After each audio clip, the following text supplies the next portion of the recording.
What's going on Twitter? For no reason whatsoever, I'm going to be reading an article from Inc.com titled "You Still Need to Use These 20 Smart Corporate Buzzwords," and I'm going to be giving them a rating 1 out of 5. So I'm just going to blind react to this, read through this. I think business buzzwords fucking suck. And we're just gonna see. We're gonna go through all 20. I haven't read this before. Let's do it. Clocking in at number one is impact.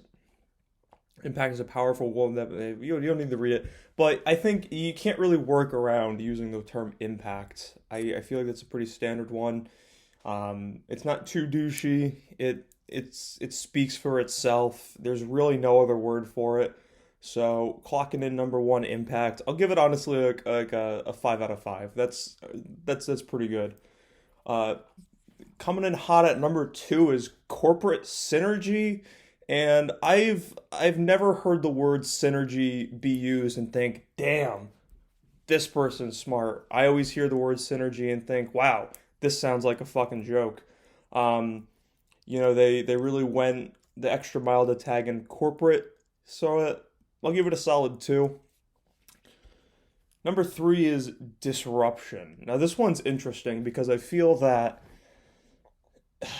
in certain situations, using the term disruption as your business pitch, oh, we're looking to disrupt this, we're looking to change this and disrupt the flow of this. Wording it like that kind of sucks, but there's certain applications where disruption will make sense, but I think a lot of people overuse it. So I'm gonna give it a solid like 2.75. I'll give it a 3. Disruption a 3, kind of right in the middle there. Number four is deep dive. Some may call it brainstorming, but professionals say they're going in for a deep dive when they need to come up with ideas. It's like disruption. Every now and again, I'll use it. I've definitely used deep dive. It makes more sense than brainstorming. Brainstorming, I think, you're just sitting around. With a deep dive, you have a mission, you're trying to go for it. Again, I think it's used a little bit too much. Everyone's like, oh, we got to do this deep dive. We're doing a deep dive session later, baby. Meet us in the boardroom, the Brando boardroom, because, all these fucking places have to have catchy names for their boardrooms. Um, Honestly, deep dive will get a 3.5 to a 4. Number five, core competency.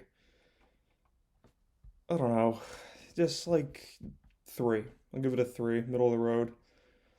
Number 6 is incentivize. If you want someone to buy what you're selling, you need to offer an incentive. This word describes that effort. It can also refer to the act of motivating a person to get something done.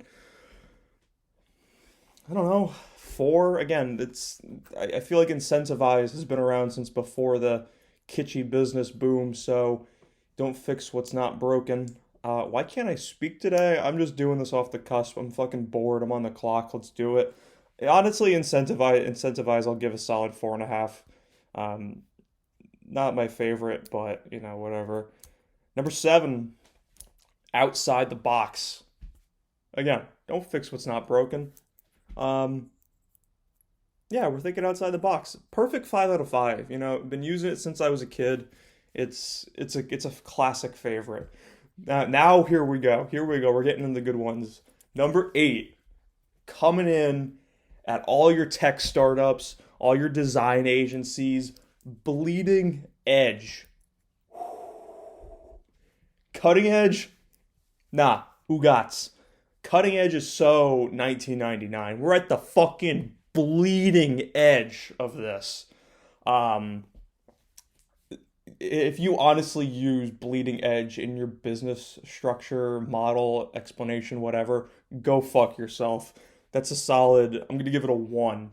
You know what? I'll give it a 1.5 because it made me laugh. How do you like that for a rhyme, motherfucker? Number 9 is move the needle. What are we, DJs now? We're trying to move the needle. The term is often used in sales or marketing when a certain amount of effort is required to make a noticeable difference. I don't know why you can't just say put the effort in instead of moving the needle. What needle? What is the needle? There's so many different needles. There's a record needle.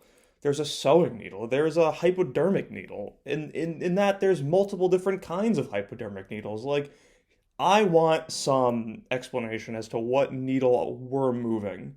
I think that's an important thing to know.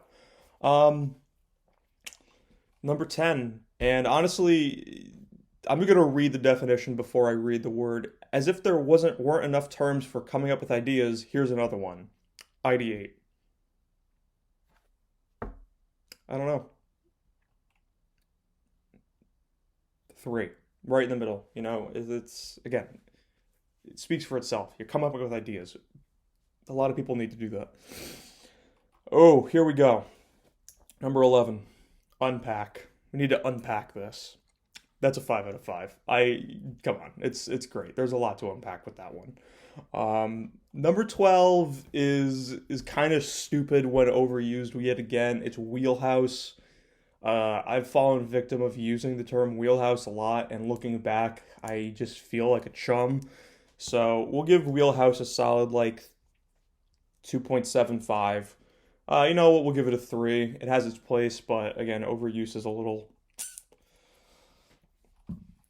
Number 13, lucky number 13 is reach out. Nobody refers to calling or emailing someone anymore. Instead, they reach out. I did this yesterday. I sent an email saying, "Yo, wanted to reach out." I opted sometimes use check in as opposed to reach out because I think that's kind of stupid, but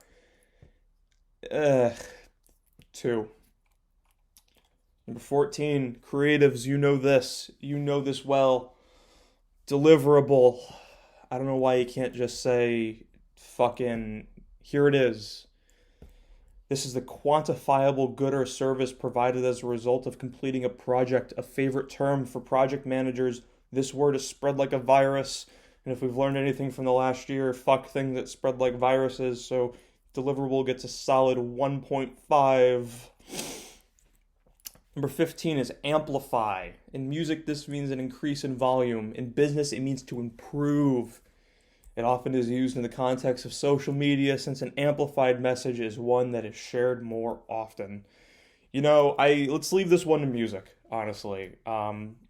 Certain situations, amplify can work outside of the music industry, but let's leave it on a business. You want to use it in music, you want to use it in social things, fine, but again, I don't think businesses need these fucking trendy buzzwords. Number 16 is out of pocket.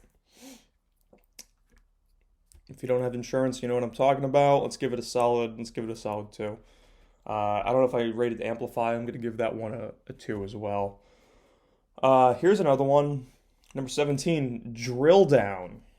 If you want to get to the root of an issue, you merely drill until you reach it. This is the metaphor that has brought this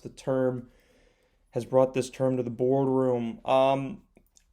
If I was ever sitting in a meeting and someone says, all right, we need to drill down and figure out what's causing this, I would immediately mentally check out and probably yell about it in the car on the way home from work later that day. That's going to be a solid 1.5. Number 18, ping. Once a tech term, the word has quickly emerged as the best way of describing sending a message to someone. Yo, dude, can you just ping me later? Yo, I'm going out to lunch, but if you need me, just ping me, bro. Working in New York for a short period of time, I have heard this one a lot, and just overall have heard yo, dude, I'm gonna be out till 5, but ping me at 5:30. That's gonna be a solid 0.5 just because it's fucking annoying. Number 19, bandwidth. Again, another tech term that is. I don't know if we just have the bandwidth to do this project right now, I would love to talk to you about your tote bag idea for the new branding mission, but I just don't think I have the mental bandwidth. Shut the fuck up. 1. And finally, number 20 is low-hanging fruit. I will leave this at a perfect 5 out of 5 because of the Tenacious D song of the same name. So that's about it, Twitter. Thank you for joining me as I half-assedly, Rick Astley read through the 20 smart business buzzwords that you still need to use. I'm going to make it an effort to never fucking use any of these ever again. That's all I got today. I gotta go back to work. Go fuck yourself.